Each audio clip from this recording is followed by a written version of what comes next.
Hey guys, it's been a while. I do apologize if my voice sounds a little nasally. Alam niyo na, flu season. Today's video will be a little different from what I usually post. Wala lang, maiba lang. Anyway, we're diving deep into one of the most talked about political legal stories sa Pilipinas. Lalo na yung mga latest rulings ng Supreme Court about Senator Jinggoy Estrada. Yan. Pero don't worry. If you're not familiar, I'll try to explain it as simply as I can. Okay, so I know that most of you, if not all, ay knows na si Senator Jinggoy ay dating na-involved sa pork barrel scam. Di ba? Familiar? Yes, and he was charged with plunder and graft dahil doon. Actually, madami sila eh, di ba? Pero mag-focus tayo kay Senator Jinggoy. So today, we'll break down the history and the legal drama behind everything.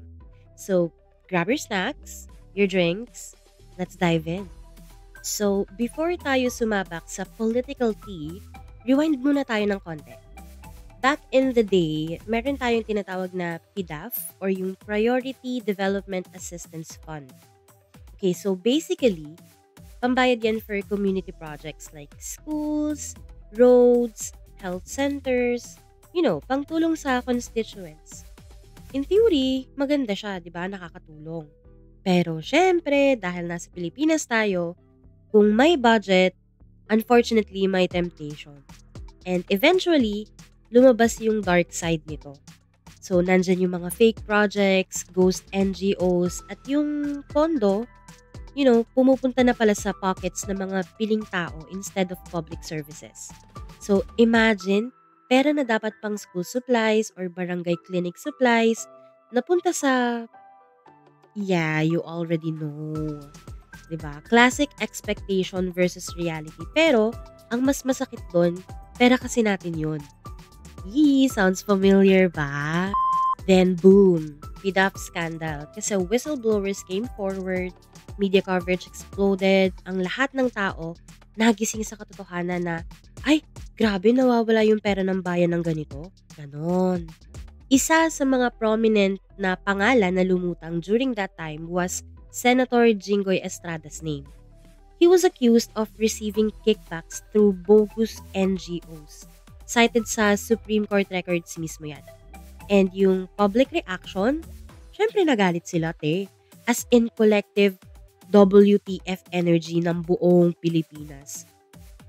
I mean, sino ba namang matutuwa pag nananakawan, di ba? This wasn't just politics, it was betrayal. Kasi when money meant for hospitals, scholarships, and livelihood programs magically disappears, hindi lang numbers yung nawawala. Nawawala din yung opportunities, ayuda, at yung tiwala ng bansa. Okay, ngayon na may context tayo sa pork barrel scandal, kailangan naman nating himayin yung legal mechanisms para klaro kung bakit ang daming layers ng kaso. Sa Pilipinas, magkaiba ang plunder and ang graft.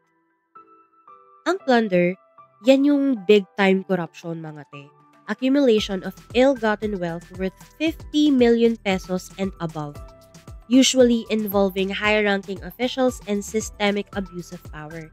Meanwhile, graft covers illegal or abusive acts by public officials kahit hindi umabot sa 50 million pesos yung nakuha nila. Think rigid contracts o kaya naman nepotism or diverting public funds. Ganon.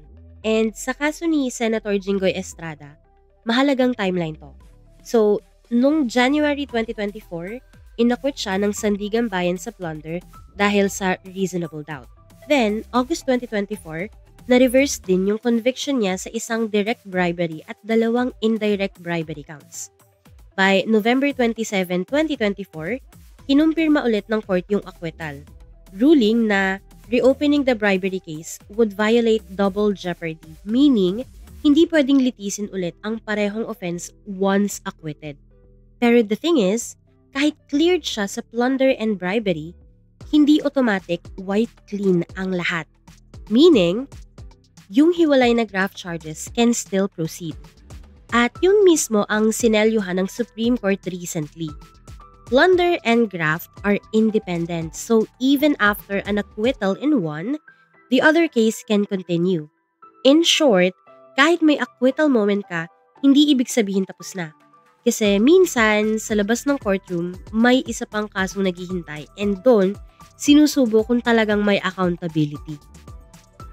Okay, so jump tayo sa latest development noong October 29 lang. The Supreme Court officially denied the petition ni Senator Jinggoy Estrada. In short, nag-request kasi siya na tigilan na yung mga kaso niya pero hindi pumayag ang Supreme Court. For the plunder case, the court said it's already moot and academic dahil na-acquit na siya ng Sandigan Bayan before.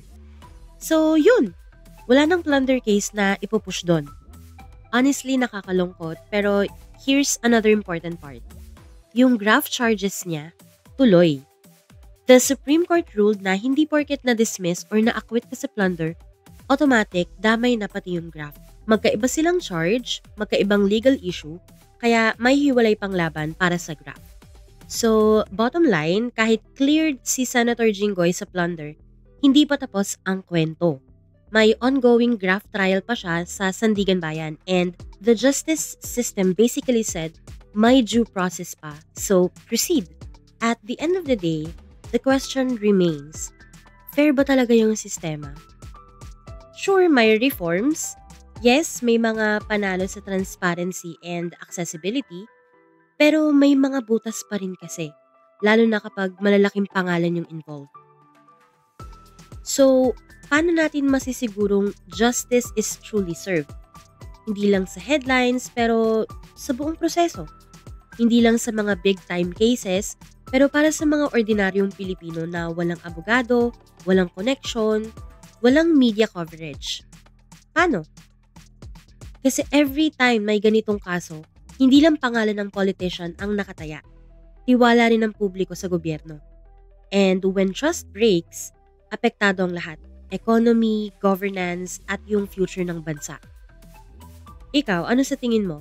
May justice ba talaga tayo or mas lumala pa yung sakit ng sistema? Comment what you think down below and I'll see you again next week.